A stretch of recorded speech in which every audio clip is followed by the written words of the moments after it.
¿Qué tal? Buenos días. Arena vuelve a ver hacia atrás, pero ¿cómo lo vuelve a hacer? De eso hablamos hoy en República.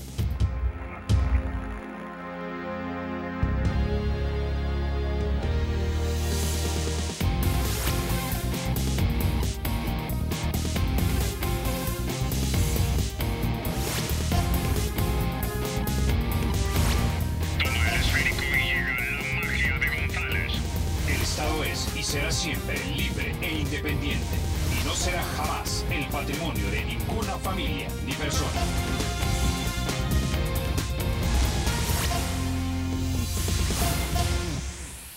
Bueno, sin mayor preámbulo vamos a introducir a nuestros invitados. Esta mañana nos acompaña Johnny Wright, él es diputado por el partido Arena. También nos acompaña Juan Valiente, también diputado por el partido Arena. Diputados, caballeros, bienvenidos a República. Gracias, Carlos. Buenos días. Buenos días, Juan. Buenos días, un gusto estar aquí contigo y con tu audiencia. Bueno, Juan, Johnny, recientemente tremendo sacudón pegó una publicación del periódico digital El Faro en el que se habla acerca de la manera en la que se habría utilizado las partidas secretas durante las administraciones del presidente Alfredo Cristiani, Armando Calderón Sol, Francisco Flores y también el presidente Saca. 322 millones aproximadamente los que se habrían ido en el uso, que algunos dirían tal vez no transparente pero legítimo, y el otro que es no transparente pero que podría haber derivado en corrupción. Quiero que pongamos en pantalla algo de lo que tú tuiteaste, Johnny, hablando acerca de este tema. Y escribiste lo siguiente: reconozcamos los errores del pasado y asegurémonos contundentemente que no se repitan. Es importante reconocer que el periodismo contribuye a que nuestros ciudadanos sepan la verdad basada en los hechos. Recientemente El Faro publicó una investigación que revela cómo en gobiernos anteriores del partido al que pertenezco se utilizaron fondos provenientes de la llamada partida secreta de Casa Presidencial. Si de algo podemos estar seguros es que la corrupción no ha tenido colores políticos en nuestro país. Los mismos de siempre, de cualquier partido, han sido los arquitectos de prácticas que van contra la moral, pero sobre todo contra los salvadoreños. No me incomoda reconocer los errores que mi partido ha cometido en el pasado. Al contrario, quien no sepa reconocerlos no posee la voluntad de actuar contundentemente para no repetir estos actos de corrupción e ilegalidad. Es importante por el bienestar de nuestro país y por respeto a nuestros ciudadanos que los involucrados asuman la responsabilidad y que conozcan la verdad más allá de cualquier tinte político. Digamos que una posición bastante valiente, Johnny, en vista que incluso el presidente de tu mismo partido ha sido bastante tímido en tratar este tema.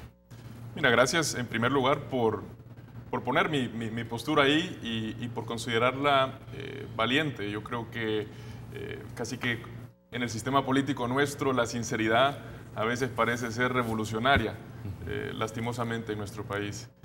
Yo creo que de algo que no es transparente, como lo decías al inicio, se puede especular cualquier cosa.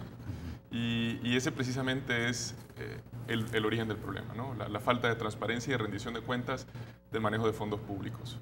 Esta revelación que se hizo a través de un medio periodístico, que de hecho vi la entrevista del lunes que tenías a Sergio y a Jimmy, dos jóvenes periodistas muy valientes que hacen una labor muy importante. Yo creo que eso hay que reconocerlo. A veces la verdad incomoda, a veces la verdad no es conveniente, pero reconocer, como lo dije en mi comunicado, creo que es un paso importante, porque si se trata de volver a ganarse la confianza de los salvadoreños, es importante que reconozcamos nuestros errores y contundentemente rechacemos que los vamos a volver a cometer en el futuro. Yo creo que ese es un paso importante. En torno a la valoración que hiciste de cómo lo ha manejado la dirigencia, yo coincido que no ha sido lo suficientemente contundente. La revelación o el artículo del Faro tampoco nos debe de agarrar por sorpresa. Yo creo que es un buen trabajo de periodismo, pero aquí hay mucha tela por cortar. Ni tampoco creo que esto se trata de una cacería de brujas, porque fundamentalmente no creo que la corrupción la vamos a erradicar haciendo shows mediáticos y señalando. Fundamentalmente debemos de crear una cultura de responsabilidad en lo público sobre todo, y es precisamente parte del trabajo que venimos haciendo tanto Juan como yo dentro de la Asamblea Legislativa.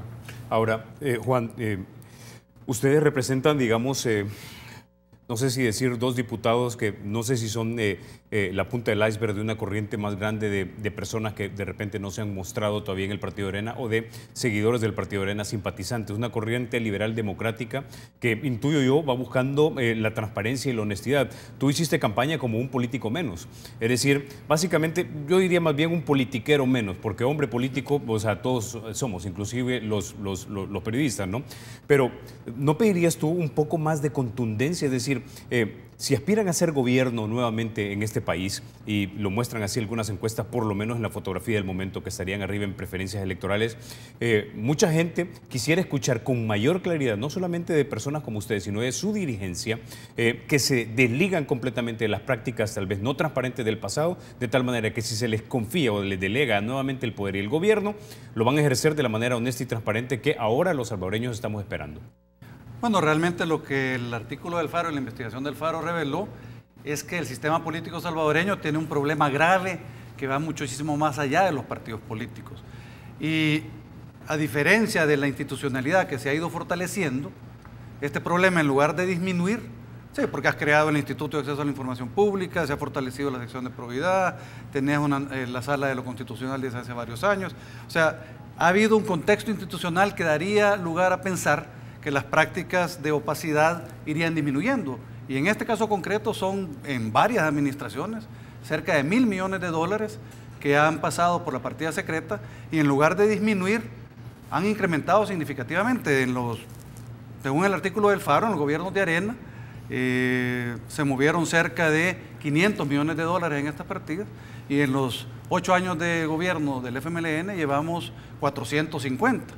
Entonces, incluso han sido más efectivos en ese manejo oscuro. Entonces, obviamente, esto va más allá de los partidos y nosotros necesitamos un compromiso ante los ciudadanos que efectivamente, de llegar a ser gobierno, estas prácticas no van a continuar. Entonces, ¿qué deberíamos hacer? Obviamente, hay gastos reservados en temas de seguridad, en temas de inteligencia del Estado que deberían ser relativamente pequeños.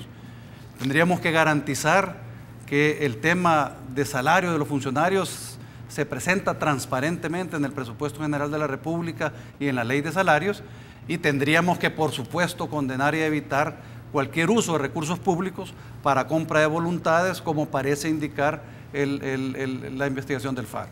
Ahora, ¿debería ser más contundente el presidente interiano a la hora de desligarse y tal vez no hablar tan poéticamente como lo ha hecho en los últimos discursos? Bueno, yo creo que el discurso del domingo, de alguna manera, respondía precisamente a ese interés de comenzar a dar respuesta a esta inquietud de los ciudadanos, y en donde decía, el presidente interiano nos decía que uno de los retos que tenemos nosotros como partido, que es un reto histórico, es volver a generar esa esperanza en los ciudadanos salvadoreños. Teníamos que volver a ser coherentes, decía, teníamos que ser coherentes entre lo que creemos y lo que decimos y lo que hacemos, y nos llamaba a hacer siempre lo correcto. Yo esperaría que este proceso de revisión de lo que ha pasado nos ayude a definir un camino más claro para el futuro, y por supuesto que creo que el COENA debería tener una posición más clara y más concreta, específicamente sobre el tema de la partida secreta, porque los ciudadanos lo que esperan es saber si llegara un nuevo presidente del Partido Arena, aunque una vez que sea presidente debe convertirse en presidente de los salvadoreños y no responder a intereses partidarios, pero bueno, si llegara el Partido Arena, que por lo menos de parte del partido hubiera un compromiso de fiscalización y un compromiso de auditoría para evitar que algunas de estas prácticas, que evidentemente son ilegales, no aquellas que mencioné que tienen alguna lógica o sustento, como el tema de la defensa nacional, pues que realmente se eliminen de la gestión pública. Y hay una, perdona que te interrumpa, Carlos, hay una diferencia fundamental entre asumir responsabilidad y asumir culpabilidad. Y es totalmente diferente, no por yo asumir responsabilidad estoy asumiendo la culpa. Más bien estoy tomando cartas en el asunto, estoy reconociendo algo que fundamentalmente es incorrecto a todas luces. Ya el debate de la ética o legalidad es un tema para las autoridades de justicia, pero fundamentalmente asumir responsabilidad es reconocer los problemas estructurales de los que hablaba Juan, y que ya pasemos en nuestro país de estar apagando incendios, apagando tanta crisis. De hecho, que ahorita tenemos crisis simultáneas, tenemos la crisis fiscal, la crisis de bajo crecimiento económico, de falta de oportunidades, de inseguridad, y solo nos enfocamos en el corto plazo y apagar ese incendio. Pero al final, de hecho, yo cuando fui bombero tomé una clase de estructuras. De ahí siempre te decían que al final el incendio no es lo que te va a matar el fuego, sino que te va a matar la estructura, que te va a colapsar y te va a caer encima. Y precisamente lo mismo pasa con nuestro sistema público. La estructura está totalmente debilitada y de vez en cuando venimos y reventamos una viga o una columna, pero al final, como toda la atención está en el fuego, no nos enfocamos en el tema de la estructura. Hay una iniciativa que he presentado yo en torno a la elección de funcionarios de segundo grado, por ejemplo. Ese es un tema de suma importancia, muy relacionado, pero el abordaje de la lucha contra la corrupción y la impunidad, digamos, desde un enfoque de arriba hacia abajo, pero también otras iniciativas como la ley de probidad. A finales del 2015 la Asamblea aprobó una ley de probidad con 47 votos. Coincidentemente, en ese momento sonaban 30 casos de corrupción en probidad, le quitaban la facultad a la sección de probidad de enjuiciar y a todas luces pues era inconstitucional e inclusive la misma sala decretó una medida. Hemos dejado de hablar de probidad en la Asamblea Legislativa desde el 2015. Hemos engavetado el tema de funcionarios de segundo grado y vamos a una elección de Corte de Cuentas de la República. Creo que han habido alrededor de 6 elecciones en esta legislatura: Fiscalía General de la República, Procuraduría General, Derechos Humanos, Tribunal de Ética Gubernamental, Consejo Nacional de la Judicatura. En los 5 o 6 elecciones han habido retrasos y se han elegido funcionarios en base a negociaciones políticas. Ahora, Juan, muchos esperarían en este país que de repente los 2 vicepresidentes de las 2 administraciones cuestionadas, del presidente Flores, del presidente Saca, o de repente el expresidente Calderón Solo, el expresidente Cristiani, dieran por lo menos un statement, una declaración pública en la que por lo menos hicieran una reflexión sobre lo que pasó, por qué pasó, y de repente algunos esperarían incluso un mea culpa. Bueno, yo sí creo que es importante que las personas que estuvieron involucradas y que tomaron las decisiones que tomaron, que de alguna manera nos ayuden a reconstruir la historia y a conocer realmente qué pasó. Recuérdate que la legislación en el país se ha ido fortaleciendo y se ha ido cambiando. Por ejemplo, fue hasta el 2010 y no antes, porque había sentencias de la Sala de lo Constitucional que habían dicho que la partida secreta era constitucional, pero no fue sino hasta el 2010 cuando esta Sala de lo Constitucional dice que ese manejo es inconstitucional, porque la Constitución espera que todo gasto esté debidamente justificado y documentado. Y entonces la partida secreta, al pensarse en un gasto que no sea auditable, ni del cual deba rendirse cuentas, entonces era inconstitucional. Ha cambiado la legislación y la interpretación de las leyes, pero es importante precisamente que los expresidentes o las personas que han estado siendo responsables de este manejo de alguna manera ayuden y contribuyan a esclarecer los temas, porque yo al menos detecto 4 tipos de gastos en lo que el Faro ha iniciado a revelar. Exacto. Porque realmente no tenemos una investigación completa.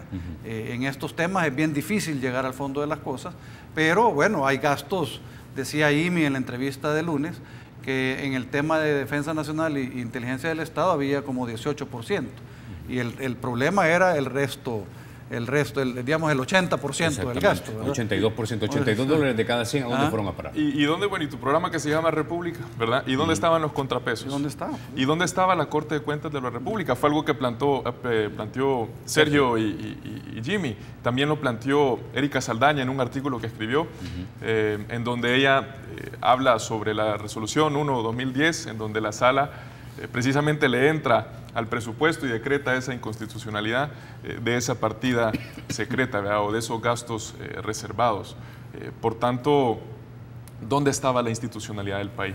Como dice Juan, esto reafirma que es un problema que va más allá de los partidos políticos, es un problema de estructura. Ahora, Juan, pregunta, o más bien comenta alguien aquí en el Twitter, es un televidente que siempre lo hace casi a diario. Mauricio 2011 dice, mi respeto, pero con solo aceptar basta, al fiscal le pedirá que investigue y que devuelvan el dinero. Eso parece ser eco de alguna de las peticiones también que ha hecho la vicepresidenta de la Asamblea, Lorena Peña. Es decir, no solo basta con darse el golpe de pecho, sino que hay que devolver lo robado, es lo que dice ella. No, lo primero es que sobre este tema se sacan conclusiones muy fáciles. Y precisamente, a mi juicio, todavía no está demostrado qué tanto es lo robado, si es que hay algo robado. Por ejemplo, yo estaba hablando de los 4 gastos. Yo creo que el tema de lo que pueda haberse usado de estos fondos para complementos o bonificaciones especiales al personal del Ejecutivo, eso, digamos, es una categoría de gasto diferente, que normalmente la gente te dice que está vinculado a la dificultad de conseguir personas capacitadas, talentosas para los retos de los ministerios públicos. Ahora, el tema que uno se pregunta es, bueno, y si eso era así, ¿por qué no lo hicieron transparentemente modificando la ley de salarios y el presupuesto general de la República? Pero ese es un tema totalmente diferente, incluso desde el punto de vista legal y ético, es el tema del pago de funcionarios de otros órganos del Estado, porque eso precisamente parece estar mucho más vinculado a compra de voluntades o sobornos y no precisamente a una compensación más vinculada al salario. Entonces, hay que ir viendo los temas y está, si te das cuenta, en algunos casos, donaciones a ONGs que tampoco deberían... Pero esto no es exclusivo de la Presidencia de la República. Mira, si en el mismo periodo de la presidenta Lorena Peña, cuando estuvo en la Asamblea Legislativa, pues le dio $1,500 a una ONG de su predilección, creo que de Margarita Posada, porque a ella le dio la gana. Eso tampoco se justifica. Entonces, por supuesto que tenemos que tomar medidas serias para empezar a cerrar esos portillos y que los funcionarios no usen el dinero de todos nosotros como si fuera propio. Claro. Ahora, Johnny, en 2010 fue la Sala de la Constitucional la que dijo que la partida secreta y el uso era, digamos, inconstitucional, es decir, ilegal de acuerdo a las normas de la Constitución, como lo entiende esta sala. Es decir, antes de 2010...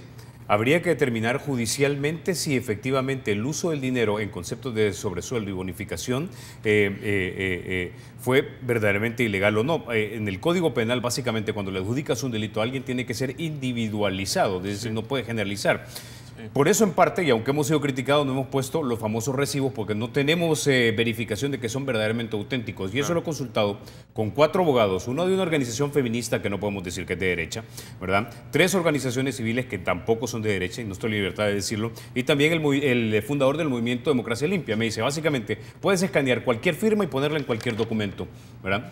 Ahora, lo que sí es riguroso ha sido la investigación del Faro. Ahora, nosotros entendemos que puede haber habido gastos que son, digamos, secretos, pero no necesariamente ilegítimos. Ahora, de cara al futuro, específicamente, ahora que ya sabemos que es legal la partida, ¿no debería reformarse la ley del servicio civil, es decir, la ley de salario, de tal manera que sinceremos y hagamos honestos y con valor de mercado y probablemente de acuerdo a la productividad y capacidad de los funcionarios que de aquí al futuro vayamos a reclutar para que realmente se les pague lo que debería pagárseles y no sueldos que de repente están desactualizados? Sé que esto cae mal con mucha gente, pero es la verdad. Definitivamente, estoy completamente de acuerdo. Y creo que la diferencia fundamental entre tener un Estado patrimonial, si es que es lo que actualmente realmente tenemos, y tener un Estado de Derecho. Porque en el Estado de Derecho tú tenés en la función pública al mejor talento, a la mejor persona para ejercer cargo X, en la función pública. No tenés a tu sobrina, no tenés a tu tío, a tu esposa, a tu primo, a tu chero del partido político, sino a la mejor persona para ejercer esa función pública. Por tanto, ir hacia una reforma de la ley del servicio civil es precisamente eso que hablábamos anteriormente, entrarle al tema de la estructura, entrarle al problema de raíz. Y eso también es asumir responsabilidad. Y ahí considero que el partido debemos de tomar el liderazgo para hacer las propuestas y hacer las reformas. Hay muchas reformas por hacer, pero creo que en materia de ordenar lo público, transparentarlo y verdaderamente trabajar hacia tener un Estado de Derecho en donde todos los servicios del Estado están, valga la redundancia, al servicio de todos por igual, y de la misma calidad, pues ese debe ser nuestro objetivo, ese debe ser el enfoque. Ok, detallando un poco lo que dice ahorita Johnny, Juan, y antes de que pasemos al tema de quiénes son los que van a ser seleccionados para ser, digamos, los controladores de esas leyes que si se reforman necesitan funcionarios honestos y capaces, ¿Qué pasó, por ejemplo, con este tema de los asesores de la Asamblea Legislativa y el nepotismo que supuestamente había dentro de este? Es decir, sabemos que hay mucha gente que contrata o a sus parejas o a sus parientes o a sus sobrinos o a sus padres como asesores. Bueno, mira, en temas, digamos, desde un punto de vista como más global, no hay cambios significativos en la cantidad de personal que hay en la Asamblea Legislativa y en la cantidad de personal institucional o contratado por los partidos políticos. Lo que yo sí creo que cambió significativamente a partir del año pasado, y espero que este año lo podamos hacer de nuevo, es que al hacer pública la lista de empleados de la Asamblea, los errores o los actos de corrupción que hubiera habido de manera intencional en la contratación de personal, pues han empezado a desaparecer, precisamente porque es evidente y cualquiera puede revisar las contrataciones de la Asamblea. Yo esperaría que pudiéramos hacer más, y de hecho el año pasado en la negociación de presupuesto nosotros presentamos una propuesta al FMLN para poner un tope máximo a la cantidad de personas que pudiéramos contratar, de manera que pudiéramos ahorrar cerca de unos $10 millones en personal. Y el FMLN no quiso, pero entonces empezás a ver cómo, no solo desde el tema, digamos, de los fondos de partida secretos, fondos reservados, sino que hay otros recursos que se usan para prostituir la gestión pública.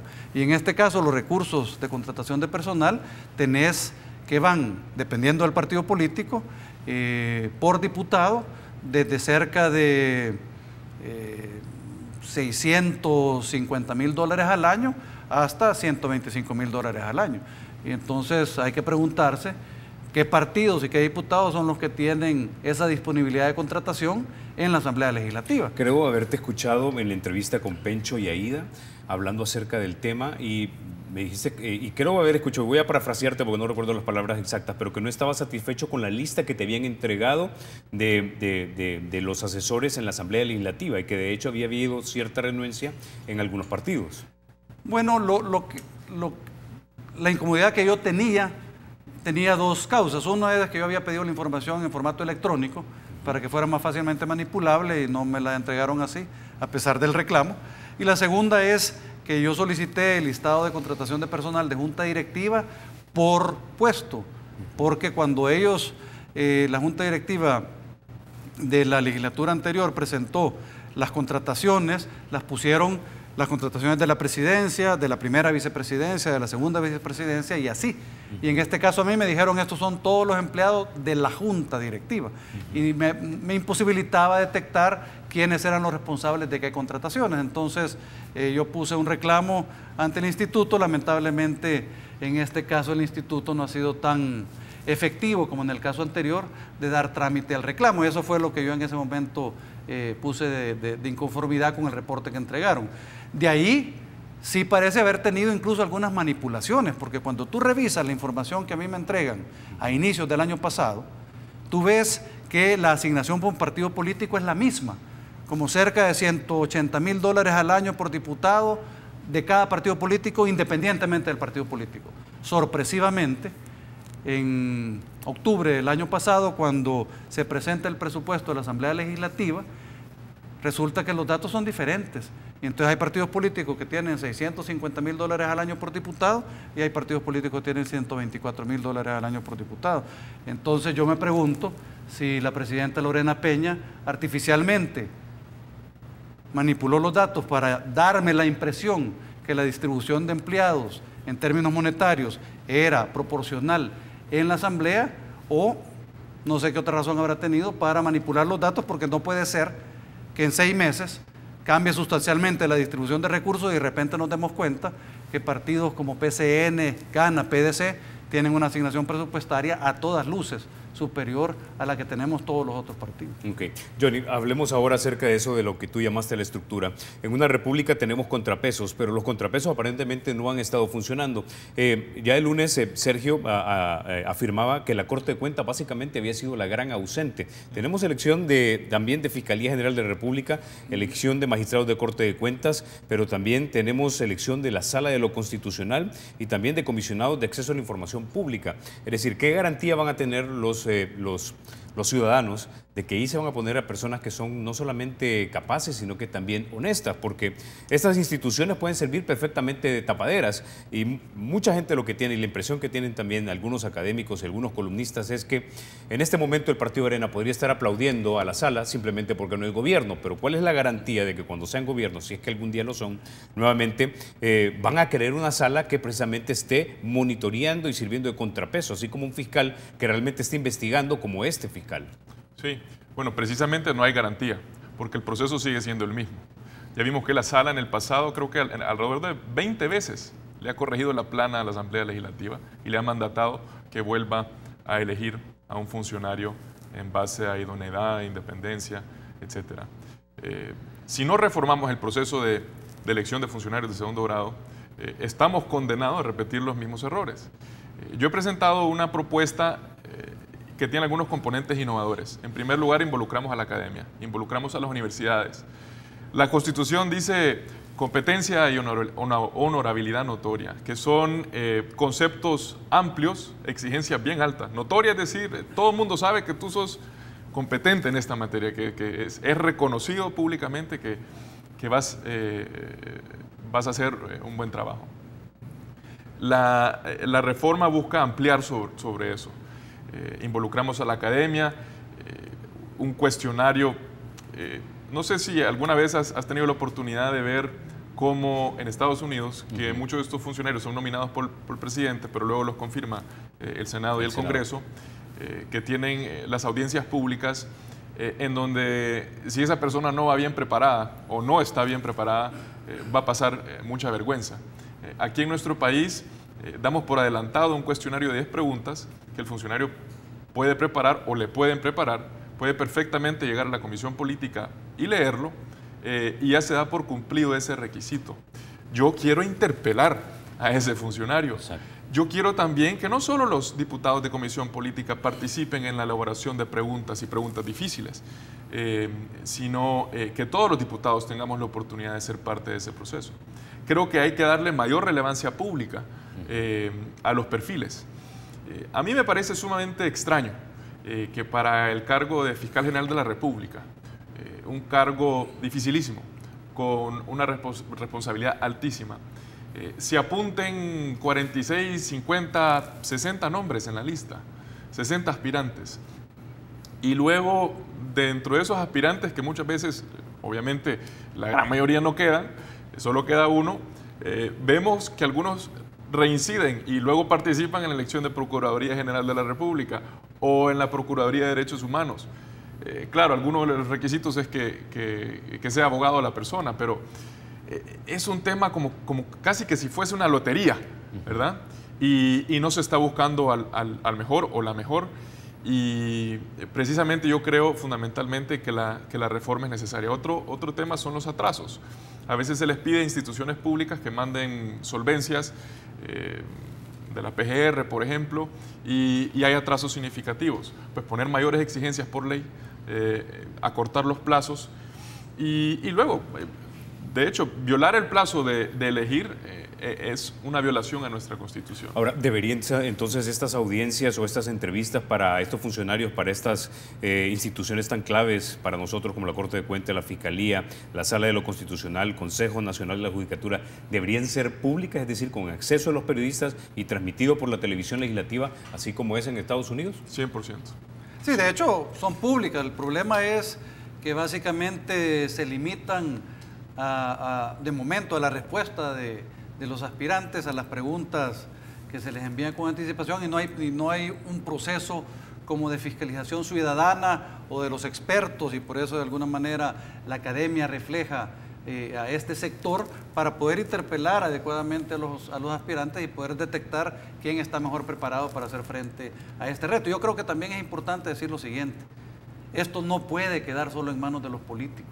O sea, la clase política está demasiado comprometida. Cuando tú ves lo que pasa con este tema de los fondos reservados y la partida secreta, vos ves varios partidos políticos. Y cuando ves lo que te cuento, digamos, incluso en la Asamblea, ves a gente que incluso ahorita está condenando, pero que ha hecho similar uso discrecional, con amplitud de los recursos públicos. Entonces, necesitamos que haya otros ojos que nos ayuden a tomar las mejores decisiones en este tema, porque ayer que estuve con Claudia Umaña, presidente de DTJ, en una entrevista decía ella, no, es que a ningún partido político le gusta que lo anden fiscalizando. Y entonces, obviamente, yo creo que es importante buscar la manera de trasladar algún rol importante a otros actores en este proceso para poder elegir precisamente las mejores personas. Si no, mira lo que ha pasado en las elecciones en este periodo legislativo. Yo creo que hemos tenido algún par muy buenas, incluso una en la que Johnny no estuvo totalmente de acuerdo, pero yo sí estaba de acuerdo, pero hemos tenido un par muy buenas. Quizás Johnny tenía razón en la crítica al proceso y ahora yo digo, yo estuve de acuerdo y trato de vanagloriarme de un logro que no es mío, sino de la persona que está ejecutando el puesto, pero de ahí en adelante ha habido varias elecciones donde tú ves evidentemente que lo que hay es una repartición de plazas y distribución de... Entonces ya se desnaturaliza el proceso de elección para poner a las personas mejores en esos puestos que son tan importantes para la democracia. Por eso es importante arrojar luz, es decir, porque la impresión que tiene la gente razonable en este país es que se reparten las plazas para que sirvan de tapaderas. Todos nos tenemos la cola pateada, por lo tanto, yo no digo esto porque tú dices esto de mí, etcétera. Exactamente, exactamente. Y creo que la propuesta o lo que planteaba Juan es importante. Aunque la reforma que yo presenté no lo tome en cuenta, sí creo que debe de haber un mecanismo que involucre a la sociedad civil, ¿verdad? Que involucre como ente que participa activamente en esa decisión que se tomaría de elegir. Ahora, yo también cuestiono, y la gran mayoría, después de los grandes atrasos, resulta que la decisión es casi unánime, ¿verdad? 84 diputados, o 83 en algunos casos, votando por una persona. Es decir, milagrosamente todos se pusieron de acuerdo. Casi que tendría más confianza de aquel que no recibe un voto unánime, ¿verdad? Y más bien el resultado de un debate intenso, ¿verdad? Y de defender un currículum, un perfil, una trayectoria. Yo he sentido, en mi experiencia, en casi todas, si no todas las elecciones que hemos vivido en esta legislatura, que manda más lo viejo conocido que el criterio independiente, que la idoneidad profesional y el funcionario que verdaderamente pues, pueda hacerle frente a un sistema corrupto en donde todo queda impune y precisamente el llamado sería a la sociedad civil a que nos acompañe en esta reforma, en este proceso. Estamos a tiempo, pero como tú ya planteabas, se acercan elecciones importantísimas y hay que actuar ya. Ahora, de repente el partido Arena no puede hacer mucho por controlar lo que sucede en otros partidos, pero sí lo que sucede al interior de su propio partido. No quiero cerrar este segmento sin antes hacerle unas preguntas que me hacen algunos televidentes a través del Twitter. Luis Portillo, quien fue vicepresidente en la banca corporativa de nuestro país, sector financiero, y actualmente consultor financiero, pregunta lo siguiente: posición firme y clara, condenando nepotismo, por ejemplo, de la diputada Maite Iraeta y abusos de David Reyes cuando prestó su vehículo, por ejemplo. ¿Consideran que deberían estar inhabilitados en candidatura? Otra pregunta también me la hace alguien. El diputado Escobar de la Unión tiene una concesión radial siendo funcionario. ¿No debería estar inhabilitado también? Preguntan. Juan. Bueno, nosotros, creo que tanto Johnny como yo, pero ciertamente en lo personal puedo decirte que sí he criticado abiertamente las omisiones o errores que han cometido tanto el diputado Reyes como la diputada Iraeta. También he valorado positivamente que hayan decidido o que se hayan visto conminados a enfrentar una mala decisión y a tratar de enmendar esa decisión y a corregir el rumbo. De hecho, Maite, a los 2 meses de haber contratado a su hermana, pidió que rescindieran el contrato, lo cual era evidente, y está haciendo frente a la multa que le ha puesto el Tribunal de Ética Gubernamental. De similar manera a David devolvió los vehículos y ya pagó la multa, que era una multa significativa, creo que como de $6,000 que le puso el Tribunal de Ética Gubernamental. Y entonces, yo sí creo en las segundas oportunidades, pero sí estoy convencido que que para uno tener derecho a segundas oportunidades tiene que haber francamente reconocido su error, explicado qué es lo que quiere hacer, qué es lo que va a hacer, qué es lo que debe cambiar, y los ciudadanos tendrán al final la última palabra. Ahora, Johnny, pregunta el señor Rafael Colindres, muy duro, pero la pregunta es la siguiente: ¿cuándo van a devolver el dinero robado al Estado salvadoreño o solo aceptan la culpa y todos tranquilos? Bueno, ya lo hablábamos anteriormente. Yo creo que esto es algo que le compete más al órgano de justicia y a los procesos de las diferentes instituciones de Estado, las diferentes investigaciones que puedan hacerse.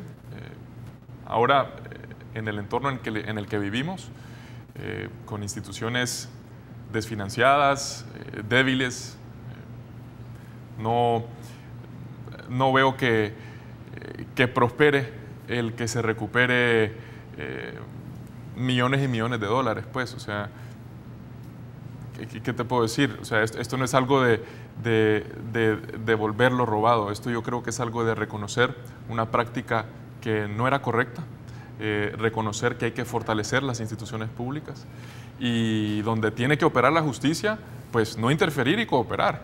Pero sobre todo creo que es responsabilidad de la justicia de nuestro país. Sobre ese tema yo quería decirte que realmente a veces un poco de mala intención en las preguntas, porque atrás de este manejo no es que el partido Arena esté siendo responsable y por tanto deba responder.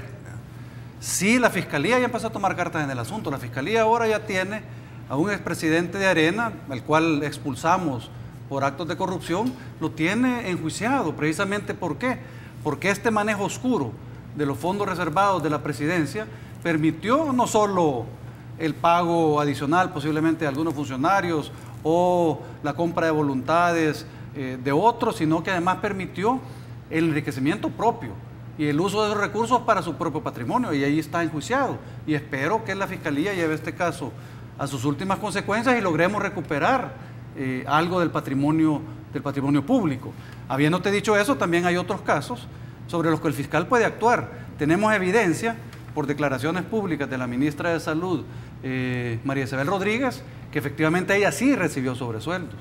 Y ella lo dijo diáfanamente. Exactamente. Y el ex fiscal general, Luis Martínez, también, en una declaración jurada en la sección de probidad de la Corte Suprema de Justicia, reconoció que Casa Presidencial le pasaba entre 10 y 20 mil dólares mensuales. Entonces, ahí hay... En el traslape de los dos gobiernos, del presidente Funes y del presidente Sánchez Serán. Sí, pero yo creo que se refería más bien a la época del expresidente Funes. Pero en todo caso, lo que quiero decirte es que en este momento este tema está en manos de la Fiscalía, porque hay que entender si el fiscal ve delito, ¿qué delito ve? Porque es diferente enriquecimiento ilícito, es diferente lavado de dinero, es diferente peculado. O sea, hay que ver qué hace el fiscal, pero sí es importante que tome cartas en el asunto. Ya ha iniciado con el caso del expresidente Saca, pero posiblemente vaya a seguir. Y ya para cerrar, Johnny, me preguntan también que si el presidente interiano debería ser más contundente en desmarcarse de las prácticas irregulares del pasado de algunos funcionarios de Arena. Esa es una pregunta, francamente, para el presidente del partido. Ok. Es verdad. Perfecto. Listo, con ese entonces nos vamos a la pausa. Cuando regresemos hablamos de las elecciones internas del partido. Antes de irnos, sin embargo, quiero contarles que Banco Promérica tiene una app. Esta facilita sus transacciones y optimiza el tiempo. Tiene una app en la que usted puede realizar pagos de préstamos, tarjetas, servicios y transferencias entre cuentas. La app también es llamada Banca Móvil, está disponible gratuitamente. Usted la puede conseguir en las tiendas de Google Play y también en la App Store. Ya volvemos.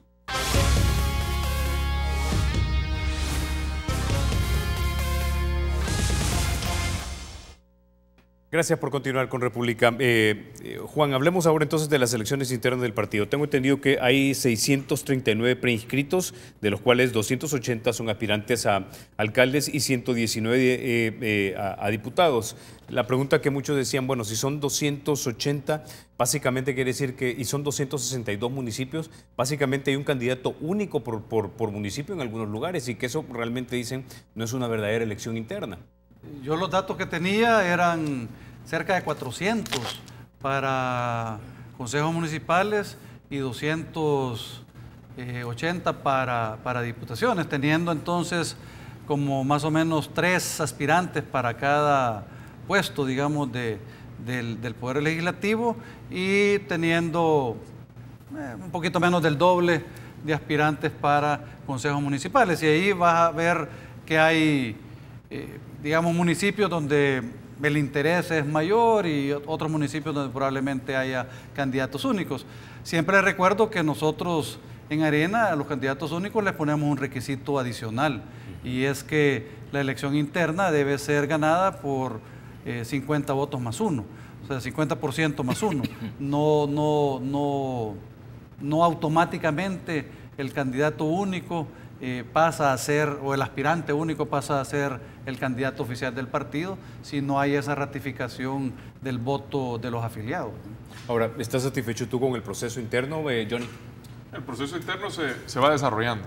Ya pasó la primera etapa de inscripción, que culminó el domingo pasado, y ahora entra la etapa de evaluación, que yo diría es casi que la etapa más compleja, ¿verdad? Porque aquí entra un criterio, ¿verdad? Entra un criterio de parte de la dirigencia del partido y se hace una evaluación exhaustiva, y bueno, parte de lo que implica la apertura dentro de nuestro partido y este nuevo proceso democrático es que puede entrar cualquier persona.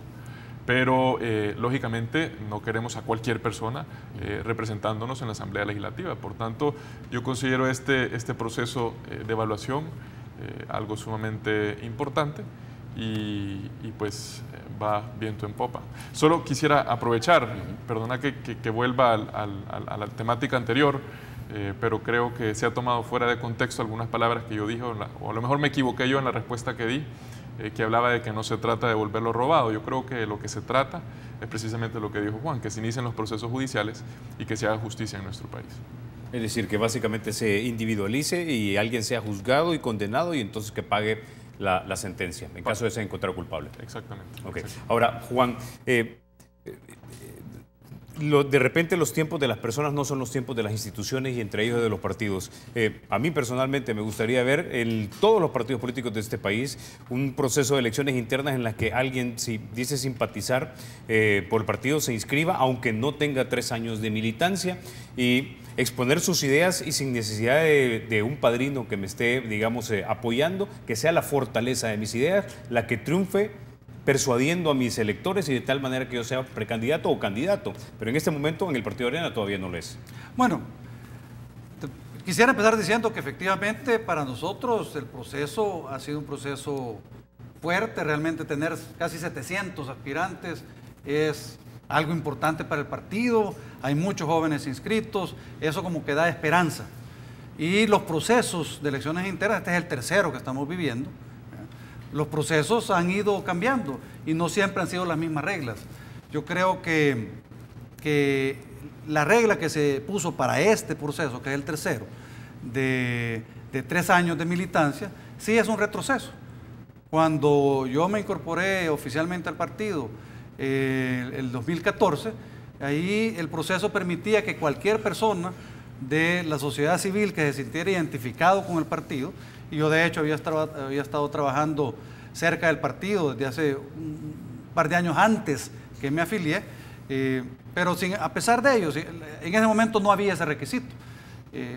La preocupación que hay en algunos sectores del partido es precisamente cómo garantizar que lleguen personas que conozcan la mística, la ideología, los principios, y yo les digo que cuando tuvimos una de las peores deserciones, cuando se fracturó la fracción legislativa de Arena la primera vez, la gran mayoría de los que se fueron tenían muchísimo más de 3 años.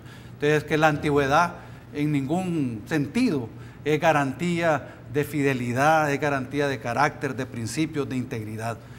Sin embargo, así quedó el reglamento. Yo creo que vamos a seguir avanzando y espero que en el futuro logremos tener un proceso incluso muchísimo más abierto como el que tuvimos en el 2014, pero son procesos que al final descansan en el voto secreto de los afiliados, y es precisamente el voto de los miembros de Arena el que va a ir determinando quiénes son las personas que van a poder optar a estos cargos públicos, y por eso es tan importante ese voto secreto, porque el voto secreto lo que permite es que el afiliado, cuando llega a la urna, y cada vez más se está haciendo así, realmente se cuestiona quién es la mejor persona. Y ojalá que ese sea el criterio y cuando estemos votando, cada uno de nosotros piense en quién es la mejor persona, quién es la persona idónea. Y si vamos decidiendo en ese sentido, las cosas van a ir mejorando dentro del partido. Ahora, Johnny, Juan, para muchas personas que tal vez simpatizan con el Partido Arena y tal vez algunos que son independientes y digamos son ecuánimes, las palabras de ustedes expresan una cierta frescura dentro del Partido Arena, como que si forman parte de esa ala liberal democrática que está queriendo surgir, pero sin embargo que los han tenido bastante restringidos. ¿Es este proceso interno una garantía de que va a haber una renovación de cara a jóvenes, pero también de ideas nuevas? ¿O vamos a escuchar a jóvenes que hablan como que si fueran jóvenes viejitos, como que estuviéramos en los 80? Sí, yo no creo que el proceso en sí es una garantía de la apertura dentro del partido, de la renovación, real, llamémosle así, ¿verdad? Porque si bien los números pintan una historia de una participación masiva, una participación importante, interesados en querer ser diputados, ser alcaldes, no hemos enfocado o no hemos hasta este momento conocido cuál es la calidad de esa oferta, ¿verdad? Y sí, y haciendo un poco de crítica aquí, también coincido con Juan que el haber establecido un requisito de 3 años previos de militancia es un error y un retroceso, porque un partido que no es inclusivo, un partido que no valora la diversidad de pensamiento y el debate, está condenado a fracasar. Si tú ves los análisis de las encuestas, y esto creo que sucede en todos los partidos políticos, no en el mío propio, de manera exclusiva, si tú ves todas las encuestas te dicen que hay un campo de votantes, de salvadoreños, que algunos inclusive les llaman ninis, que ni son de Arena ni son del FMLN, no son de ningún partido político, no se identifican con nadie, en algunos casos son abstencionistas, ni siquiera van a votar, y en otros casos pues toman la decisión de manera independiente y votan más por el perfil del candidato que por una bandera partidaria. Ahora con la modalidad de voto cruzado y el voto por rostro, también habilita al votante a tomar ese tipo de decisión sin tener que amarrarse exclusivamente a una bandera política. Todos estos cambios han venido a sacudir un poco el sistema, pero yo creo que aún a nuestro partido, a todos los partidos, les hace falta procesar ese mensaje. Y yo lo he visto dentro de mi partido. De hecho, conozco a muchísimos jóvenes que quisieran, preparados, profesionales, que han hecho carrera, y gente no tan joven también, que quisiera involucrar, porque esto no creo que es un tema de edades, que quisieran involucrarse en lo público, pero ven como inviable el vehículo político que es el partido, por X, Y, Z motivo. Por tanto, una cosa es lo que decimos, lo que vendemos, y otra cosa es lo que realmente y verdaderamente somos hoy por hoy. Entonces yo creo que hay que seguir trabajando, hay que seguir insistiendo. No solo nos debemos de lavar las manos con que tenemos un proceso democrático abierto y una alta participación, tenemos que enfocarnos en la calidad del aspirante, tenemos que enfocarnos en la diversidad de pensamiento, en verdaderamente valorar eso como un atributo. No porque, francamente, yo no quiero ser parte de un proyecto político en donde todos pensamos exactamente igual. Yo creo que hay mucho valor en la opinión distinta, diferente, hay mucho valor en el debate. En la Asamblea Legislativa, por ejemplo, yo no considero que existe verdaderamente una cultura de debate. Existe una cultura de descalificación permanente. Es parte de toda esta polarización. Por tanto, los partidos políticos están acostumbrados a esas tradiciones, a esas prácticas, y definitivamente hay que romper con eso. Por tanto, lo que tú decías de que nuestros argumentos o planteamientos dan o se sienten un poco frescos, es un poco un aire de frescura, genuinamente considero que eso es lo que necesita nuestro país. Eso es lo que está pidiendo la sociedad civil. Y no lo digo yo, lo dicen las encuestas, lo dicen los salvadoreños que ya están hartos de que nadie se puede poner de acuerdo y nuestro país va por un barranco, ¿verdad? O sea, es evidente que nuestro país está atravesando un momento crítico, pero si no hacemos nada, lo vamos a echar a perder. Ok. Bueno, caballeros, se nos acabó el tiempo. No me resta más que agradecerles que hayan estado ustedes esta mañana aquí en República. Johnny, Juan, gracias por haber estado. Bueno, gracias. Gracias, Carlos. Un gusto y a la orden siempre. Bueno, ustedes, amigos, se quedan con la emisión matutina de Teleprensa con mi querido Rafa García y Maylita Mena. Soy Carlos Toledo. Gracias por vernos. Recuerden, la República es de todos. Hay que cuidarla. Rafa, Mayelita. Hola Carlos, buenos días. Un saludo a los diputados invitados que ahora pues obviamente nos han dado información interesante acerca de la forma en la que están pensando cómo se debería trabajar en la Asamblea y por supuesto en el proceso interno que tiene Arena. Gracias, muy amables por esa interesante entrevista. Nosotros